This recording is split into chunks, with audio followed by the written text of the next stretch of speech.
Bonjour et bienvenue au nouveau centre de conseil situé à Peseux. Nous nous trouvons avec Jean Stouder, président du conseil d'administration, et Pierre-Alain Leuenberger, le directeur général de la BCN. On se trouve dans des nouveaux locaux. Est-ce que vous pouvez nous les présenter ? Voilà, le nouveau centre de conseil, pas très éloigné du précédent.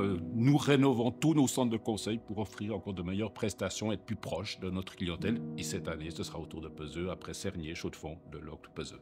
Les résultats 2023, est-ce qu'ils sont bons ? Ils sont exceptionnels. Exceptionnel. Est-ce que vous pouvez nous en dire un petit peu plus, notamment qu'est-ce qui a contribué à ces résultats opérationnels ? Écoutez, chez nous, ce qui généralement apporte les revenus les plus importants, c'est la différence d'intérêt. En fait, c'est vrai en général, c'est encore plus vrai en 2023. C'est en tout cas sur cette source de revenus-là qu'on a des particularités. On a connu une phase de normalisation des taux d'intérêt en Suisse à partir de 2022. En 2023, ça a concerné les 12 mois de l'année, donc ça, c'est ce qui est nouveau. Et puis, ce qu'on peut dire par rapport à ça, c'est que tout au long de l'année, on a eu à la fois un grand parallélisme entre les charges d'intérêt qu'on paye, en fait, les intérêts qu'on paye à nos clients, et puis les revenus d'intérêt sur les financements, ce qui a vraiment fait la différence, donc ce qui nous a permis d'augmenter de 27% notre résultat brut des opérations d'intérêt, c'est le positionnement du bilan, en fait. C'est la façon dont on a géré nos actifs et nos passifs dans cette phase de hausse de taux.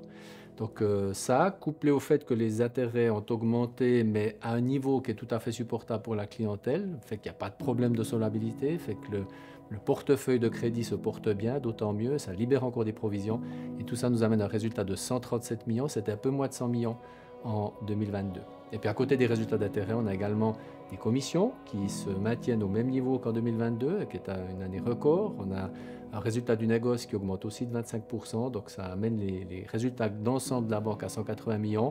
Et en face de ça, des charges qui augmentent aussi, mais qui augmentent nettement moins vite proportionnellement. Donc ça nous permet de publier un résultat opérationnel de 91,3 millions, en forte augmentation par rapport à 2022. Excellent résultat, vous l'aviez dit, Jean. Est-ce que vous pouvez nous rappeler les différentes composantes de la mission de la banque ? C'est la loi qui le fixe, et cette mission, elle doit contribuer au développement économique et social du canton, en offrant tous les services d'une banque, proche de la population, connaissance du tissu économique, connaissance de la population neuchâteloise, rapidité des décisions, c'est finalement les principaux objectifs que nous visons, avec parallèlement aussi un soutien au sport et à la culture. Pierre-Alain, comment la BCN sort-elle renforcée de cet exercice 2023 ? Alors la BCN est une banque solide, elle l'est encore plus évidemment après un si bon exercice. On le voit au niveau des chiffres, on a un ratio de fonds propres qui dépasse maintenant les 20%. Ça ne dit pas grand-chose, mais si on le compare au niveau suisse, ça fait de la BCN une des banques de détail les mieux capitalisées du pays. Et puis au-delà des chiffres, c'est les décisions qui ont été prises, la mise en place de ce modèle d'affaires qui résiste bien malgré les turbulences, on le voit année après année. C'est les décisions qu'on a prises en matière de formation des collaborateurs, c'est les décisions en matière de mise au centre des décisions aussi des concepts de RSE qui nous aident à avancer aujourd'hui sur ce territoire-là. Et puis c'est le poids qu'on met aussi dans certaines fonctions stratégiques à l'interne qui renforce l'organisation, qui fait qu'on peut dire qu'aujourd'hui on sort d'un cycle qui était difficile avec les taux négatifs renforcés et on est prêt à attaquer le suivant avec une très bonne situation. Alors projetons-nous dans le futur, quelles sont les ambitions pour 2024 ? Faire en tout cas aussi bien qu'en 2023. Ce ne sera pas forcément facile, l'environnement est extrêmement variable, il y a des modifications attendues sur les taux d'intérêt qui peuvent influencer considérablement l'activité de la banque, mais nous sommes optimistes.